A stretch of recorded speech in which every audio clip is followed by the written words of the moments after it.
आप सबको हमारी चैनल वायु यूट्यूब एसबी के वीओएसी पर स्वागत है। आप लोग आए धन भाग हमारा। शेयर और सब्सक्राइब करना भूले नहीं। एक बार की बात है, एक पहाड़ की तला में एक छोटा सा गांव स्थित था। गांव वाले हमेशा इस बात को लेकर उत्सुक रहते थे कि पहाड़ की चोटी पर क्या है, लेकिन किसी ने कभी उस पर रोश की हिम्मत नहीं की थी। कहा जाता है कि पहाड़ शापित है और जो कोई भी इससे चढ़ने की हिम्मत करेगा वह कभी वापस नहीं आएगा। का दिन रवि नाम के एक बहादुर और जिज्ञासु युवक ने श्राप को चुनौती देने और पहाड़ पर चढ़ने का फैसला किया। गांव वालों ने उसे इसके खिलाफ चेतावनी देने की कोशिश की, लेकिन रवि उन्हें गलत साबित करने के लिए दृढ़ था। जैसे ही रवि ने अपनी यात्रा शुरू की, घने जंगल में डूब गया था और मुश्किल से 2 फुट आगे देख पा रहा था। वह एक गुफा में पहुंच गया था। जैसे ही वह करीब आया, उसने महसूस किया कि एक छोटा लड़का एक कोने में दुबका हुआ था। उसका चेहरा हाथों से दबा हुआ था। रवि उनके पास गया और उनसे पूछा कि क्या बात है। लड़के ने अपनी आंखों में आंसू भरते हुए देखा और कहा, मैं यहाँ कई दिनों से फंसा हुआ हूँ। मैं अपने दोस्तों को यह साबित करने के लिए पहाड़ पर चढ़ गया था कि मैं बहादुर था, लेकिन मैं हार गया और यहाँ समाप्त हो गया।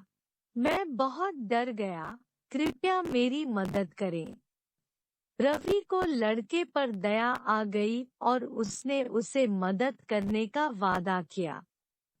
लेकिन जैसे ही वे जाने वाले थे, उन्होंने बाहर से एक तेज आवाज सुनी। ऐसा लग रहा था जैसे लोगों का एक ग्रुप आ रहा हो। रवि ने महसूस किया कि वे खतरे में हैं और लड़के को जल्दी से पीछे की ओर ले गए। वे एक चट्टान के पीछे छिप गए और डाकुओं के एक समूह गुफा में प्रवेश करते हुए देखा। डाकू लूटा हुआ धन उसी गुफे में छुपाया करता था। डाकुओं ने रवि और लड़कों को देख लिया। जैसे ही डाकू उनके पास आ रहे थे, रवि को एक तरकीब सूझी। उन्होंने बिना डरे हुए डाकुओं के पास गया और कहा, मुझे आज बहुत खुशी है मेरे दोस्त, आप लोग मुझे मिल गए, मेरी तलाश खत्म हुआ। डाकुओं को रवि की बात सुन बहुत आश्चर्य हुआ। रवि की बात सुन डाकुओं के सरदार को बहुत गुस्सा आया और कहा, ओए लड़के, तुम यहाँ कैसे आए? तुम्हें हमसे डर नहीं लगा? तुम्हें मालूम है हम तुम्हें यहीं मार कर इसी गुफा में दफना सकते हैं। रवि डर गया था, लेकिन रवि ने ऐसा अभिनय किया जैसा सब कुछ ठीक है। रवि बोला, सरदार, मैं तो आप लोगों के ही फायदे की बात करने इधर आया हूँ। अपनी फायदे की बात सुन सरदार रवि की बात सुनने को तैयार हो गया। तभी रवि बोला, उसे बहुत बड़ा खजाने का पता चला है। उसमें ढेर सारी सोने की जेवरात, हीरा और पन्ना आदि अमूल्य माणिक भी शामिल है।